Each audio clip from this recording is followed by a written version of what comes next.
Hi everybody, welcome to Stone Talk. I am Marcus. Today we are in Östergötland and Ödeshög, and we're going to read this beautiful stone that is called the Rök Stone together. It's quite lengthy, about 760 runes I think, and it is a bit older than the other rune stones we usually see around the Mälar and the region. This is a bit south, it's like 2-3 hours drive south of Stockholm. It's about 1300 years old. It is not so difficult to read the runes and understand the words, but to understand the meaning it's quite difficult. This is poetry, Viking style, and I invite you all to sort of think what the rune master and the author, the poet, really meant by all this. It's been debated for centuries pretty much, or at least a century and a half. The stone used to be part of an annex building to the church nearby here. They saw the front side of the front face of the stone within the building, but when they took it out, when they tore down the building, they saw that there were runes all over it. So they actually made a sketch. There's some pictures of it, and you can also see how big the stone is underneath the ground here. It's like 4 feet below the ground, and there's also even a simple sketch of the bottom of the stone. Quite fascinating. There's no text there though, however. Let me see. It starts usually here at the lower left, and it does here too. And you can see that right away because the rune master, he was kind of bold and courageous here. He used a lot of space to write this part of the text. But here, not so much space anymore. So that's an indication that it starts here. On the other hand, all these text pieces, you can sort of mix them and put them next to each other in any way you want. That's also been up to debate. So the numbering here is quite fascinating by itself. So it starts here and says AFT, meaning after, and it's kind of interesting to see that the first letter is an A here, just like the Quran starts with a B. This starts with an A, and then it says VAMUD, Vamod. So after Vamod, and Vamod, it's a man's name. Well, we don't know much about him, but it's not a sort of common name during Viking times. It means doom, just like the name of the Rök Stone here has some kind of doom connected to it. It's not rök as the word smoke in Swedish, it's rather rök as in battle, like Ragnarök.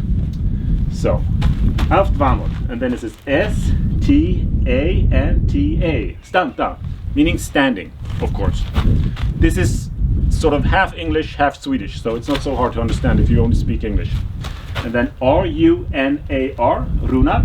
And you see here, this is a short twig rune R. So there are two different R's. There's actually 3 of them. You see on the other side there will be another R also. So Runar.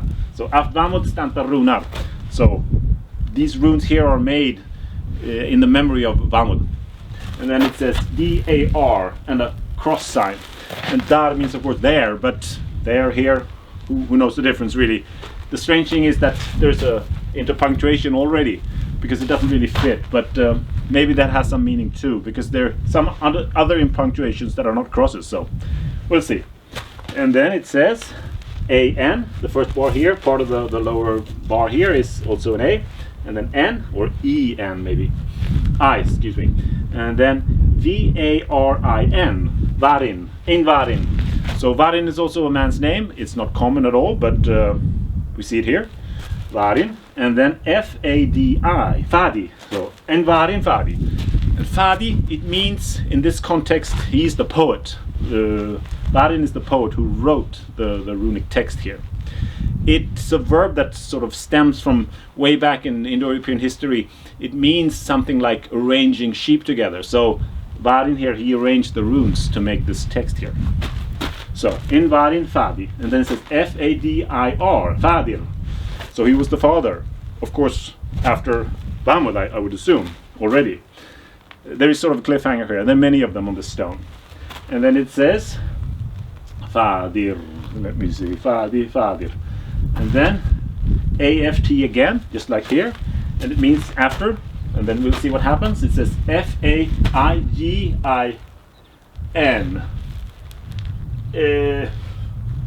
N-O-N. So Faigan. So Ingvarin Fadi, Fadir Aft Faigan.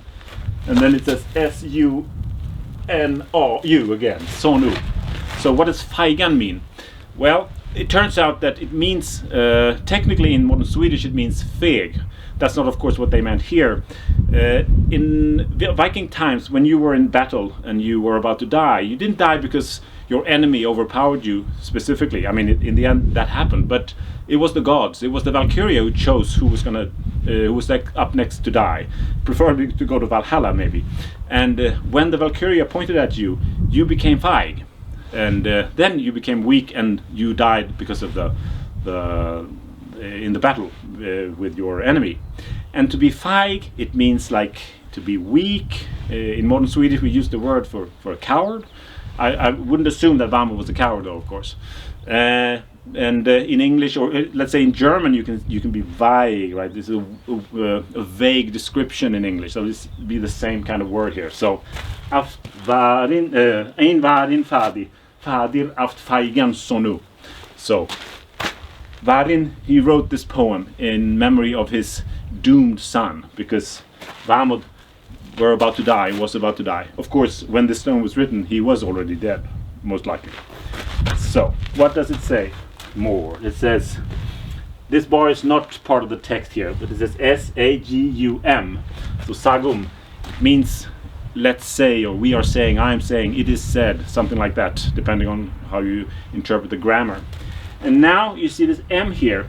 It could be just one M, but it could also be two M's, because if you really look sort of at the bigger picture here, you see none of these runes are really, except for one, there's one exception, but the runes here, they don't repeat. I mean, there are many runes, but the same rune doesn't repeat after another of the same. So I think if you would try to do that, it would sort of stand out from the stone if you saw that there were two Ds like this. You even see them here, so one D here, one D here, one D here. If there were two of them next to each other, that would sort of look strange, because at a distance the stone has some kind of an organic feel to it. But in this case it's a sagum. You don't really know if this is just one M, because the next word is this UG or IG, or actually UK, but there'll be a G. Does this mean sagum ig or sagum mog? Mog means a young man, or a fully abled man. In modern Swedish we can even use this word, or at least my grandparents' generation, they can say I have a mog in my family, like a young man, not an adolescent or a kid, but a man. So ig, on the other hand, it means it is one of the names of Odin. Who knows? Who am I to tell you? Your guess is as good as mine. So either it's a sagum ig or it's a sagum mog. And then the next word is M-I-N-I. Sagum igmini or sagum mogmini. Mini means, of course, memory. So this is a sort of an important part of the stone. It says sagum mogmini or sagum igmini.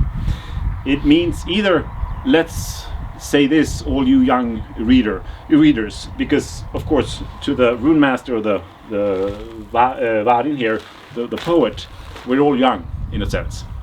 Or it says in memory of Odin, or let's remember this Odin, or something like that. It's a bit hard to understand the details of the grammar.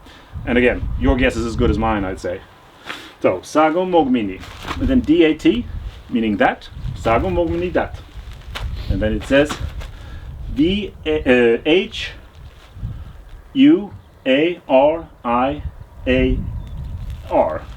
Varjar, meaning for every, or every. This is formulated as a question, so it's there were, in a way, or what kind were. So varjar. And then it says V-A-L-R-A-U-A-O-A-R again. So varjar walrawar. And warrawar, what is a warrawar? It sounds strange, just like if you say it like that. But if you take it apart, it's not so hard to understand. Val is the same as Valhalla. It means battle, or some kind of fight. And rawar comes from the word rau. And in modern Swedish, all people have one hole, and it's the rau hole, or the röv hole, just to get that off my back here. That's not, of course, the hole they're talking about here. Let's say you're a thief and you steal something. You get gold or silver, but you leave a hole. So that's the kind of hole they're talking about here, a rau. And that's even in English if you're a thief or you're a robber. So that's the same kind of word here. So, sagum mogmini dat varjat wal rawar. there was a bounty, lots of gold and silver probably. So this is a cliffhanger here. Hollywood should pay attention. What's up with all this gold then, I guess. So Varja Valravar, and then it says V-A-R-I-N, Varin, the word again, and then T-V-A-R, Tvar, and Tvar means two. So Varja Valravar Varin Tvar, and then the next word is D-A-R, Dar. So not only was there one big pile of gold, there were two big piles of gold. So let's say there were one gang of Vikings, they went that way to get gold, and there were another gang of Vikings, they went that way to get gold, and now they came home and they had two big piles of gold. So this is a cliffhanger yet again. Just after a few words, we are really excited to hear what will happen to all this gold here. So Varja Valravar Varin Tvar Dar, and then S-V-A-D, Svad, it happened. And then Svad, let me see. And then T-V-A-L-F, 12. Something happened 12 times now. Because the next word, 12, and then S-I-N-U-M, sinum. And sinum, it means time. So it happened, Svad 12 sinum, it happened 12 times. The word sinum is still used in Swedish today. Even if you asked a Swede about this, they probably wouldn't know what it meant. But we say this when we say, let's say it happened anytime. It is någonsin, anytime, någonsin. And also it will happen within the allotted time. It happens I sinom tid, we can say in Swedish. So it's not so strange really, even though it sounds a bit strange here. The Varin Tvar Dar, Svad 12 sinum. And then V-A-R-I-N, Varin. And then, that Svad 12 sinum Varin. And then this N here serves a double purpose of two N's. N-U-M-N-A-R, numnar, 12 numbers of times. And then it says, this is Svad 12 sinum Varin numnar. And then this T is at, like at in English. And then V-A-L-R-A-U-O-R, R again, I guess. No, the U, of course. It's hard to see from down here. So, and that's also the name Valravau. So, Svad 12 sinum Varin numnar at Valravau. So all this gold, like two piles of gold from two wars, came back to Sweden, to probably to here to Ödeshög, to Rök, and there were 12 more wars over all this gold. And that's not so strange really. Just imagine if you were a big warrior and you came home, you had great riches from all the looting that took place, probably on the other side of the ocean or the sea. And when you came home, you were maybe not so interested anymore to fight, and you bought what you needed, and all your great warriors, they probably dispersed to find more gold because they didn't get enough. Now people got jealous, of course, so it's not so strange that there were 12 more wars ensuing here after all these, after this gold was brought to Sweden. So what happened? There's another cliffhanger. It says O-A-D-A-R. Badar. This is the B, of course. B-A-D-A-R. Badar, meaning both. And then S-A-M-A-N,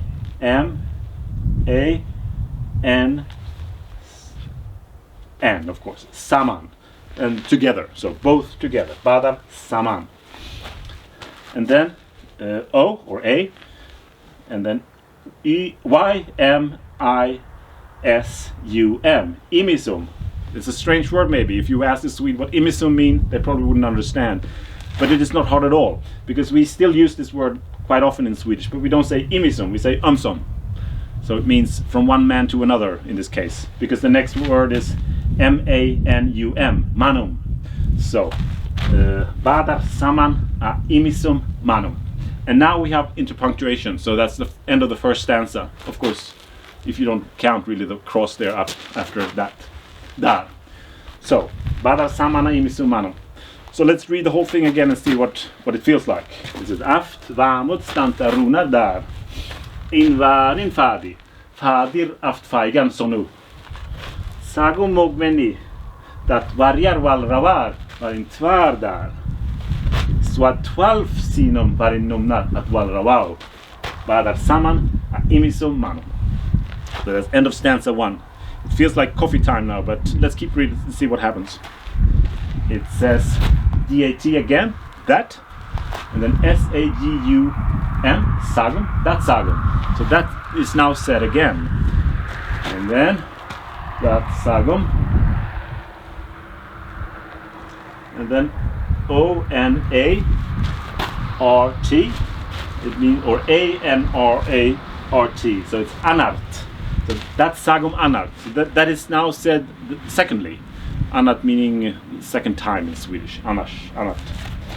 And then HUAR, war. That's sagum anart, war. And then FUR, not so complicated. It's like English still. For or fur. That var för. And then NIU, nio meaning 9. This is the same as Swedish today. Nio.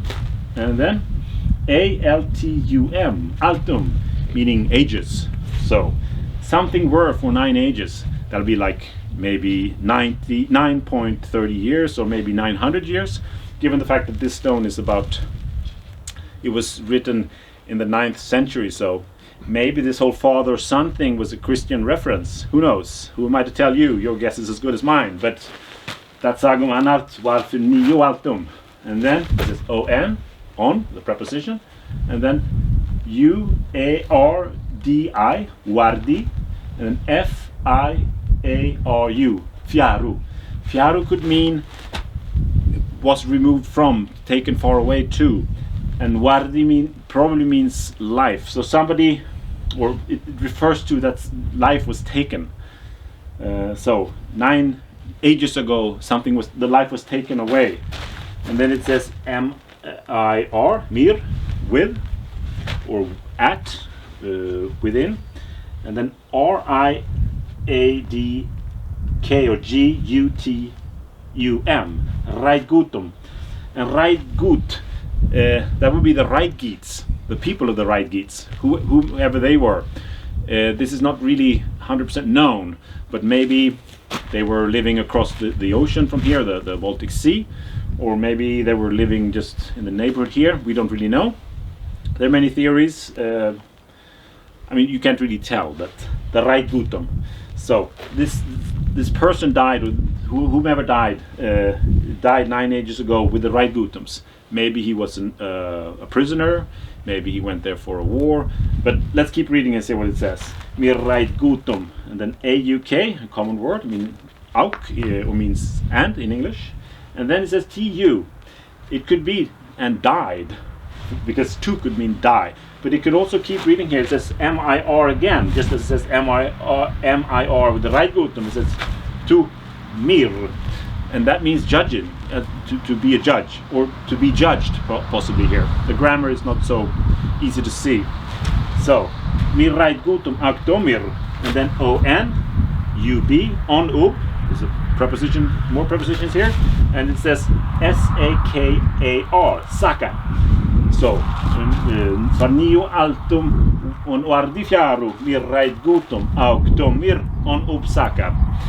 And sakar, it is still used in modern Swedish today, and also in English when you say for why have you forsaken me, possibly.